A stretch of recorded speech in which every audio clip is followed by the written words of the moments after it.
සුබ දවසක් කියලා හැමෝටම ප්‍රාර්ථනා කරනවා.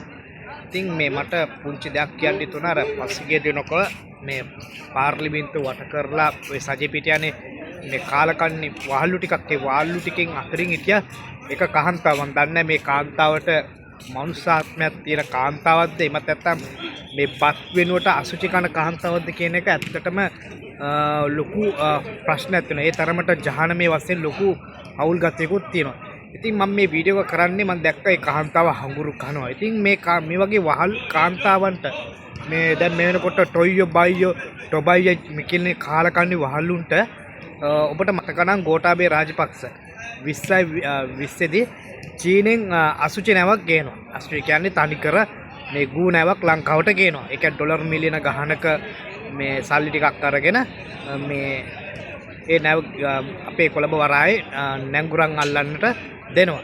එතකොට මේ කාලකන්ණි වහල්ලුන්ට එක පෙනුනේ නැද්ද? එතකොට ඒ විතර නෙමෙයි අපේ ලංකාවට මහ පරිමාණයේ කුඩු ගේනකොට රාජපක්ෂලාගේ පහළන කාලේදී කුඩු මත්ද්‍රව්‍ය වගේ විනාශකාරී දේවල් කියනකොට තමන්ගේ දරුවා කුඩුකාරයෙක් වෙනකොට සමාජ ඉදිරියේ හොරෙක් වෙනකොට ගැහණුගේ යටජංගී යට සායල් උස්සලා මේ කිසිම මේ අනුකම්පාවක් නැතුව පොලිසියෙන් ගුටි බැට කනකොට පොලිසිය විසින් බොරු නඩු කිඩ දාලා අර මාස ගණන් අවුරුදු ගණන් හිර කරනකොට මේ වහල්ලු කොහෙද දන්නේ හිටියේ නේද?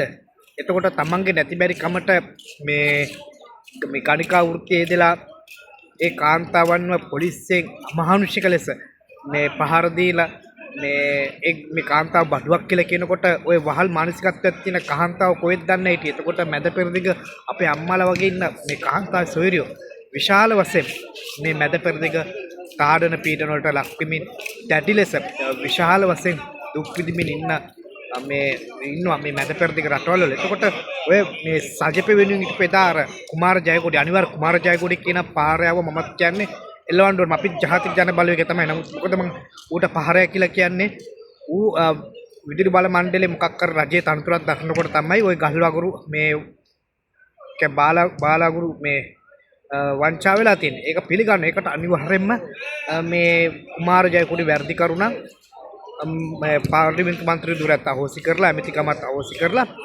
මෙයාකව අනිවාර්යයෙන්ම මේ දඩුවම් කරන්න ඕනේ. ඒක ප්‍රශ්නයක් නෑ. මොකද අපි වහල්ලු නෙමෙයි. ඉතින් මේ ගැන මම කතා කරන්නේ. එතකොට මේ වහල්ලුන්ට පෙනුනේ නැද්ද මේ ඔය ගල්ලඟුරු මේ කාපු කාන්තාවට ඔය ඩ්‍රාම එකක් දාලා විකට කාන්තාවක් කියලා මට හිතෙන්නේ. බත් වෙනකොට කන්නේ අසුචි මේ වගේ වහල් මේ ගෑනු.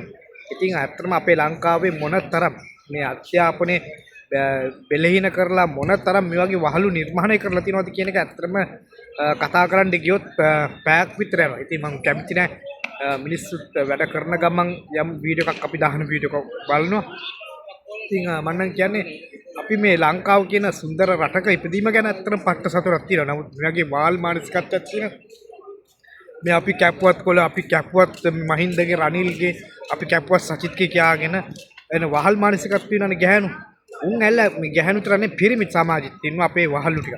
ඉතින් අපේ රටේ ආගම් ජාති ආගම් ભેද කුල ભેද වලට බෙදිලා වෙන වෙලා වහල් විදියට ඉන්න පක්ෂ පාට වලට බෙදලා මේ වෙන වෙලා වහල් විදියට ඉන්නවා. එතකොට අපිට මේ අනුර කුමාර නෙමෙයි මොකද රටේ ජනාධිපති වුණත් සිස්ටම් චේන්ජ් කරන්න අමාරුයි. මොකද මිනිස්සුන්ගේ හාකල්පේ මතයි. ගොඩාක් මිනිස්සු ඉන්නේ නොදියුණු මට්ටමක. ඇත්ත කතාව.